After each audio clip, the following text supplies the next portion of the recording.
मिथुन राशि वालों, समय थोड़ा कठिन है, डगर थोड़ी लंबी है, काल का पहिया घूम चुका है, ग्रहों की स्थितियां बदल चुकी हैं। समय जो है आप लोगों के हित में होता हुआ थोड़ा कम दिखाई दे रहा है, लेकिन चिंता की बात नहीं है, ये समय भी गुजर जाएगा। इसके क्या उपाय हो सकते हैं, क्या कुछ इन परेशानियों का समाधान हम निकाल सकते हैं, आज हम यही चर्चा करेंगे। आने वाले सप्ताह के अंदर यानी कि 12 से 18 जनवरी के बीच में आप लोगों की राशि का क्या हाल रहने वाला है, या फिर जिनका लग्न भी है मिथुन का, उन लोगों को भी थोड़ा सा सावधान रहने की जरूरत है। नमस्कार, मैं हूं एस्ट्रोलॉजर रतन सिंह, स्वागत करता हूं आप सभी का आपके अपने चैनल कुंडली शास्त्र में। एक एक करके अगर बात करें तो सबसे पहले हम बात करें करियर और जॉब की, लेकिन उससे पहले एक चीज जान लीजिए कि हुआ क्या है कि आप लोगों के सप्तम भाव के अंदर सूर्य, मंगल और शुक्र भी बैठे हुए थे, लेकिन अभी ग्रहों का गोचर थोड़ा सा बदल गया है। क्या बदला है? शुक्र जो है वो आ जाएंगे 13 जनवरी को आपके 8वें भाव में मकर राशि में। 14 जनवरी को मकर संक्रांति ही है, यानी कि सूर्य का मकर राशि के अंदर प्रवेश होगा। उसके बाद में 16 जनवरी को मंगल का भी यहाँ पे प्रवेश हो जाएगा। फिर 17 जनवरी को बुध भी यहाँ पे आ जाएंगे आपके राशि में। तो यानी कि 8वें भाव के अंदर ग्रहों का जमावड़ा हो गया है या होने को है। अब इसके क्या क्या प्रभाव हो सकते हैं, क्या उसके बचने के उपाय होंगे, आज हम यही चर्चा करेंगे। एक चीज मैं पहले आपको बता दूं, मकर संक्रांति का समय आएगा 14 जनवरी का। मकर संक्रांति यानी कि सूर्य का मकर राशि के अंदर प्रवेश, सूर्य का मकर में संक्रांति, इसलिए इसको मकर संक्रांति कहा जाता है। 14 जनवरी को ये आएगी। इस दिन क्योंकि सूर्य जो है मकर राशि में, शनि की राशि, थोड़े पीड़ित रहते हैं, परेशान रहते हैं, है ना। तो यहाँ से क्या है कि सूर्य से संबंधित चीज़ों का दान इस दिन किया जाता है। शनि की राशि है इसलिए शनि से संबंधित दान भी किया जाता है। तो आप लोगों को अनाज का, तिल का, दाल वगैरह भी हो तो चलेगी, तिल चलेंगे, काले तिल, सफ़ेद तिल दोनों ही आप ले सकते हैं, अनाज भी आप ले सकते हैं। इनका दान आपको करना है। दान किसको करना है? दान ज़रूरतमंद को करना है, ठीक है ना। जिसको ज़रूरत हो उसको करें। कोई ज़रूरी नहीं है कि आप मंदिर में पुजारी को दें, आप रास्ते में चलते हुए किसी गरीब को भी दान कर सकते हैं, लेकिन ये करना चाहिए, आपको बहुत ज़्यादा इसका लाभ मिलेगा। वैसे भी माघ का महीना चल रहा है, पूर्वजों को आशीर्वाद प्राप्त करने का माह है, तो दान पुण्य धर्म कर्म करते रहिए, आपकी बाधाएं दूर हो जाएंगी। वैसे भी ये जो समय है ये धर्म कर्म करने का ही है। जिस भाव के अंदर ये ग्रहों की युतियां आप लोगों के लिए बन रही है वो भी धर्म का, आध्यात्मिक का ही भाव है। तो धर्म से विमुख नहीं होना है, धर्म के मार्ग पे चलना है, धार्मिक क्रियाकलाप करते रहिए, काम आपका हो जाएगा। बड़ी से बड़ी परेशानियां आएंगी, आकर के आपको छू करके निकल जाएंगी। अब एक एक करके बात करते हैं। सबसे पहले बात करें करियर और जॉब की, तो क्षमा कीजिएगा, करियर भाव के अंदर शनि बैठे हैं, राशि बनती है गुरु की, जो कि आपके लग्न के अंदर, यानी ये कि आपकी राशि के अंदर, मिथुन राशि के अंदर ही अभी गुरु का गोचर चल रहा है और ये लंबे समय तक रहेंगे, जून तक यहीं रहने वाले हैं। तो यहाँ से गुरु का जो प्रभाव है वो दशम भाव के ऊपर पड़ता हुआ दिखाई नहीं दे रहा है, पहली बात। ना ही शनि की दृष्टि अभी इधर पे आ रही है गुरु के ऊपर, ठीक है ना। तो यहाँ से दशम भाव के अंदर शनि से संबंधित जो थोड़ी समस्या है वो आप लोगों को रहेगी। अब देखिए शनि का यहाँ पे आप मिथुन राशि वालों के लिए स्पेशली बहुत ज़बरदस्त एक अजीब सा इम्पैक्ट है। 8वें भाव का स्वामी भी बनता है और त्रिकोण यानी कि नवम यानी कि भाग्य भाव का स्वामी भी बनता है। तो आध्यात्म भी शनि के हाथ में है और भाग्य भी शनि के हाथ में है। शनि बैठा कहाँ पे है? कर्म के क्षेत्र में। तो कर्म करते रहिए अपना, चीज़ें आएंगी, छोटी मोटी परेशानियाँ आ रही होंगी, काम नहीं बन रहे होंगे, बहुत स्लो चल रहा होगा, प्रोसेस ही चीज़ें नहीं हो रही होंगी, डिनाई चीज़ों में होता जा रहा होगा, लेकिन धैर्य बना के रखिए। गुरु का भी आपके ऊपर आशीर्वाद चल रहा है, बड़े बुजुर्गों का गुरु का आशीर्वाद लीजिए, काम भी आपका बन जाएगा। यहाँ से शनि की एक हम दूसरी राशि की बात करें तो शनि 8वें भाव का स्वामी बनता है, जहाँ पे मैं कह रहा हूँ 4 ग्रहों का जमावड़ा आप लोगों के लिए हो रहा है। क्या इम्पैक्ट पड़ेगा उसका देखते हैं। बात करते हैं आपके कोई काम में तरक्की की, जॉब स्विच की, ट्रांसफर की, तो इस भाव का स्वामी मंगल बना, मंगल बैठा 8वें भाव में। 8वें भाव का मंगल ठीक नहीं है तो चोट चपेट एक्सीडेंट वगैरह दिलाता है, खास करके अगर आप स्पोर्ट्स वगैरह के अंदर हैं, आपके बच्चे स्पोर्ट्स वगैरह के अंदर हैं, तो छोटी मोटी इंजरी इस समय पे हो सकती है। खास करके जो अपने कमर के नीचे का हिस्सा जो होता है वहाँ पे थोड़ी सी हमको चोट चपेट दिखाई देती है। इसके अलावा मस्तिष्क के ऊपर भी कोई बड़ा चोट का निशान भी यहाँ पे आ सकता है। सूर्य के साथ में मंगल बैठे हुए हैं तो समस्या थोड़ी सी हमको दिखाई दे रही है, तो विशेष ध्यान रखिएगा। इंप्रूवमेंट की बात करें, प्रोग्रेस की बात करें तो अभी थोड़ा सा आप लोगों को समय लगेगा। हालांकि मंगल यहाँ से चौथी दृष्टि डाल रहे हैं लाभ भाव के ऊपर, लेकिन मंगल थोड़ी अस्त चल रहे हैं, भाव ठीक नहीं है, शत्रु का भाव है, इसलिए उसमें लाभ में कमी होती हुई दिखाई दे रही है, यानी कि पॉजिटिव की जगह नेगेटिव इंपैक्ट डालते हुए दिखाई दे रहे हैं। व्यापार की बात करूं तो व्यापार भाव का स्वामी तो आपके गुरु महाराज जी बनते हैं, जो कि सातवीं दृष्टि से सीधा सीधा आपके इस भाव को देखते हैं। बुध का गोचर अभी रहेगा व्यापार भाव के ऊपर, सप्तम भाव के ऊपर 17 जनवरी तक। 17 जनवरी के बाद में बुध भी यहाँ से ट्रांजिट कर जाएंगे, तो 17 जनवरी के बाद का समय थोड़ा सा आप लोगों के लिए कठिन रहेगा। एक और बात यहाँ पे अगर मैं बात करूँ तो इस समय पे चंद्रमा भी जो है गोचर करेंगे छठे भाव के अंदर। देखिए क्या है, छठा भाव जो है कई तरह की चीज़ों का है, लेकिन हम अगर काम की बात करें तो वर्क एनवायरनमेंट जो है वो भी हम छठे भाव से ही देखते हैं। अब वृश्चिक राशि के अंदर चंद्रमा नीच को हो जाते हैं, तो 14 जनवरी, 15 जनवरी, 16 जनवरी 3 दिन यहाँ पे चंद्रमा रहेंगे, है ना। तो यहाँ से भी आप लोगों को थोड़ा सा अपने वर्किंग एनवायरनमेंट के अंदर प्रॉब्लम आती हुई दिखाई दे रही है।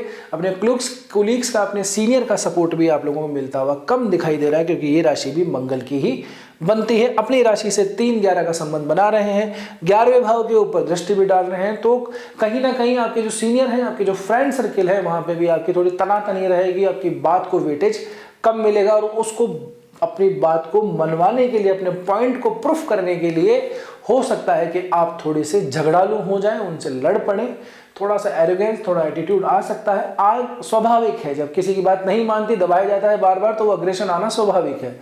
बस इस समय का थोड़ा ध्यान रखिएगा, जैसे ही हाइप पे आए अपने आप को कंट्रोल कर लीजिएगा, बोले चलो ठीक है कोई बात नहीं, समय बदलेगा तब की तब देखा जाएगा। बात करें आप लोगों के लिए लव और रिलेशनशिप की, तो यहाँ पे भी मामला बंधु आपके हित में तो नहीं है। कारण यह है कि पंचम का स्वामी अष्टम में गया, अपने भाव से संबंध तो चतुर्थ का बना रहा है 10 और 4 का, लेकिन 8वें में आकर के शुक्र जो है थोड़ा डीप डाइविंग नॉलेज जरूर दे देता है। अब इस समय पे जो लोग मेडिकल प्रोफेशनल में है ना, नर्स हो, चाहे डॉक्टर हो, चाहे किसी भी फील्ड के डॉक्टर हो, आयुर्वेद के हों या फिर होम्योपैथिक हो, एलोपैथी के हो, आयुष का जो भी हमारे डिपार्टमेंट चलता है उससे संबंधित किसी भी विधा के अंदर हो, उनके लिए ये तो समय ठीक है।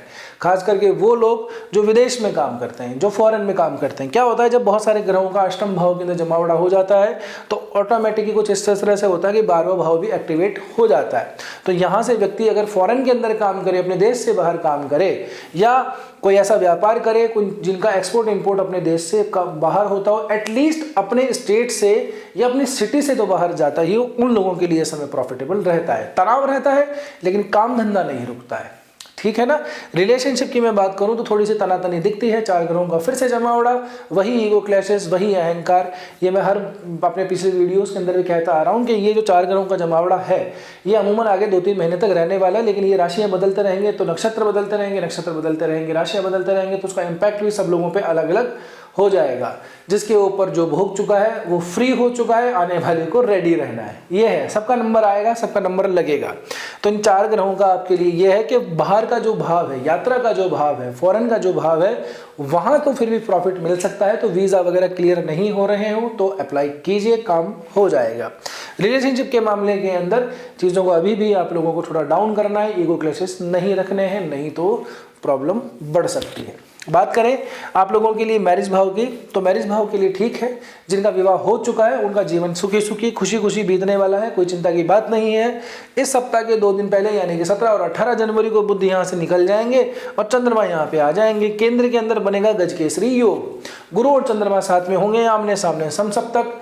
तो पार्टनरशिप के लिए बहुत बढ़िया, चाहे वो लाइफ पार्टनर हो चाहे वो बिजनेस पार्टनर हो, तो म्यूचुअल अंडरस्टैंडिंग बहुत बढ़ेगी, प्रेम बढ़ेगा, समझदारी बढ़ेगी, बहुत अच्छा समय रहेगा ये वाला। तो इसके लिए तो आप चिंता मत कीजिए, ये 2 दिन आप लोगों के फेवर में ज़रूर आएंगे, खास करके दाम्पत्य जीवन के लिए, मैरिज लाइफ वालों के लिए, और जिनकी भी व्यापार के अंदर पार्टनरशिप किसी के साथ में है उनके लिए भी।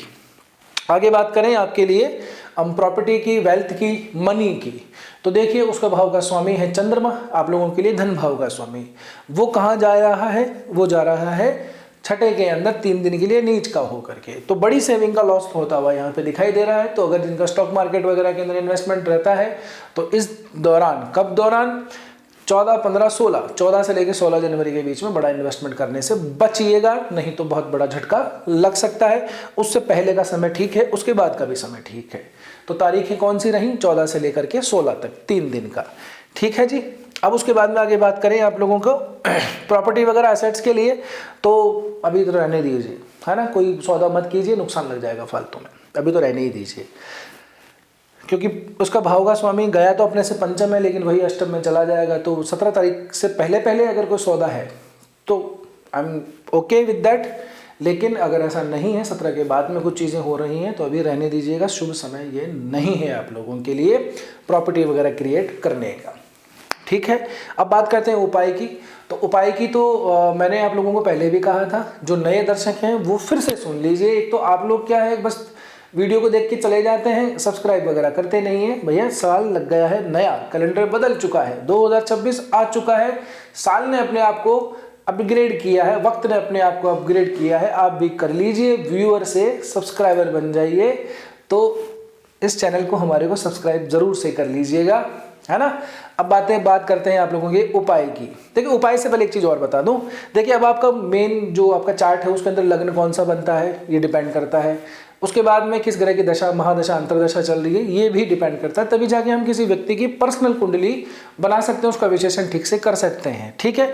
ये सातों जो है इस तरह की जो चीज़ें हैं सभी के ऊपर एग्जैक्टली अप्लाई नहीं होती हैं, क्योंकि राशि का ट्रांजिट है। किसी का लग्न दूसरा है तो उसमें चीज़ें थोड़ी सी चेंज हो सकती हैं, फिर दशा, महादशा, अंतरदशा का फर्क पड़ जाता है। ठीक है ना। तो यदि आप अपनी कुंडली का एनालिसिस करवाना चाहते हैं तो ये व्हाट्सअप नंबर है, ये हमारी कुंडली का जो कुंडली शास्त्र की वेबसाइट है वो आपको एड्रेस भी दिया हुआ है।